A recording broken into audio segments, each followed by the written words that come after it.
Des murs à fissurer, une maison sur le point de s'écrouler.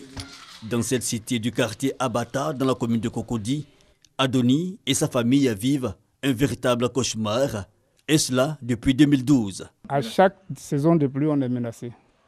Et aujourd'hui, c'est le comble. C'est toute ma vie, enfin ma famille qui est menacée. Donc si quelque chose peut être fait. La famille d'Adoni, mais aussi celle de Carole et de Kwasi. Leur domicile, pas loin de s'effondrer. Les dernières pluies qui se sont abattues sur Abidjan ont agrandi cette canalisation qui menace aujourd'hui leur habitation. Selon eux, le promoteur aurait pu éviter cette situation. C'était un petit caniveau, un petit passage d'eau. Et c'est parce que ça a été négligé, le promoteur a négligé de faire des travaux pour bien canaliser ces eaux-là, avec le ruissellement et puis le flux des eaux qui augmente chaque année, que c'est devenu comme ça. Oui, à chaque saison de pluie, franchement, je ne dors pas. Et quand il pleut, franchement, je dors à l'heure de Cocody parce qu'à tout moment, je pense que la maison va s'écrouler. Donc, ça fait qu'au temps de mon mari, on a vraiment lutté pour que vraiment on puisse faire ça. Mais bon, impossible, ça n'a pas été fait. Un promoteur représenté par son directeur technique, bien au fait du problème, mais difficile pour lui aujourd'hui de colmater les brèches. Il faut de plus grands ouvrages, au-dessus donc de ses possibilités. L'aide des autorités est alors sollicitée. On va essayer de stabiliser le talus qui est là, avec certains moyens, certains éléments, mais on voudrait sincèrement, compte tenu de ce qu'il faut comme moyen pour faire ce travail, il faudrait qu'on ait vraiment l'apport de l'État. À nous seuls, on ne peut pas. Une aide plus que souhaitée, chaque jour passé est comme une prière. Le destin de plusieurs familles ici suspendu au rythme des gouttes de la petite saison des pluies.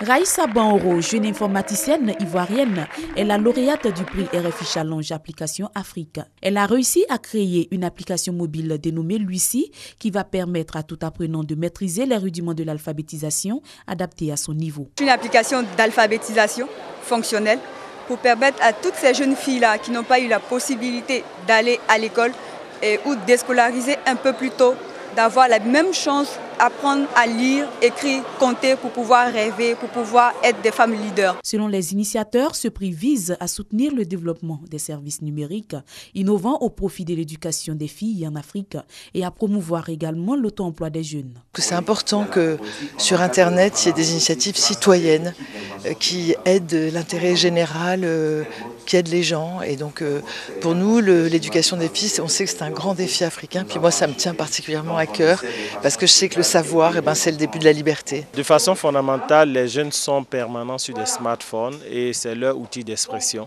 Et donc ils excellent en codage, ils excellent dans la navigation.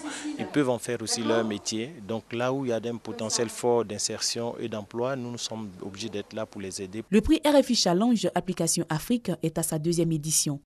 Plus de 600 candidatures provenant de 34 pays d'Afrique francophone ont été enregistrées. Par la même occasion, devant un public composé essentiellement de jeunes filles, l'émission 7 milliards de voisins, présentée par Emmanuel Bastide, a été enregistrée autour du thème « Le numérique, est-ce un tremplin pour l'emploi des jeunes ?»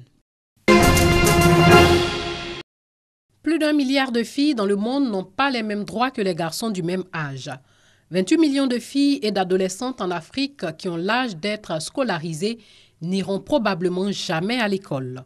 En Côte d'Ivoire, 48% des filles n'achèvent pas le cycle primaire, notamment le cours moyen 2, contre seulement 36% de garçons. Et près de 43% de la jeunesse ivoirienne ne reçoit pas une scolarité normale. Ces inégalités se retrouvent dans le genre également. Dès le plus jeune âge, les filles sont plus exclues à 52,6% du système scolaire contre 47,4% des garçons. Selon l'UNICEF, si toutes les femmes finissaient l'école primaire, la mortalité maternelle serait réduite de 70%, sauvant près de 50 000 vies. En République démocratique du Congo, 10% des filles n'iront jamais à l'école, 27% ont abandonné et 63% commenceront tardivement contre respectivement 5%, 9% et 66% pour les garçons. Au Mali, 92% des filles n'iront jamais à l'école. 3% ont abandonné et 5% commenceront tardivement. Les chiffres sont similaires pour les garçons. Au Niger, on note une plus grande différence entre les sexes. 91% des filles n'iront jamais à l'école, 3% ont abandonné et 6% commenceront tardivement, contre respectivement 83%, 4% et 12% pour les garçons. L'engouement était visible à Yopougon lors de la rentrée sportive de la Fédération Wado Academy Côte d'Ivoire. Mouvement de masse, démonstration de kata, révision des techniques de base, tout a été passé en revue par les maîtres de salle. La petite Ariane Lébé n'a que 6 mois de pratique du Wadoryu. Sérieuse, appliquée, la jeune athlète de 5 ans, pensionnaire de l'Académie Rodin de Yopougon, a exprimé son talent en faisant briller les couleurs de son club lors de la compétition de kata qui a opposé les différents clubs participants. Pour Maître Félix Elakwa, président de la Fédération Wado Academy Côte d'Ivoire, par ailleurs représentant de la discipline en Afrique de l'Ouest, le programme d'activité 2017-2018 met un accent particulier sur la formation de base pour renforcer les capacités techniques des apprenants. Nous avons au programme fait des stages d'arbitrage, des stages de formation pour mettre en place l'équipe nationale.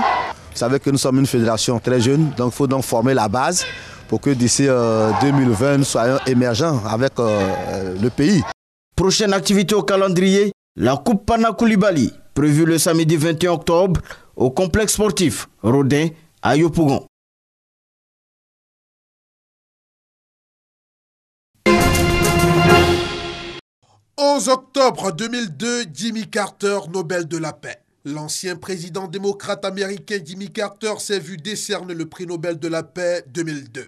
Le comité Nobel salue ses efforts infatigables en faveur d'une résolution pacifique des conflits internationaux, de la démocratie, des droits de l'homme et du développement économique et social. Et sa contribution vitale au cours de sa présidence 1970-1981 aux accords de Camp David entre Israël et l'Égypte. À une époque où la guerre froide dominait encore les rapports Est-Ouest, il a renouvelé la place des droits de l'homme dans la politique internationale, indique le communiqué. L'attribution de ce prix à Jimmy Carter est aussi une critique de la politique de l'administration américaine actuellement au pouvoir, a déclaré Gunnar Berge, le président du comité Nobel, interrogé par la presse.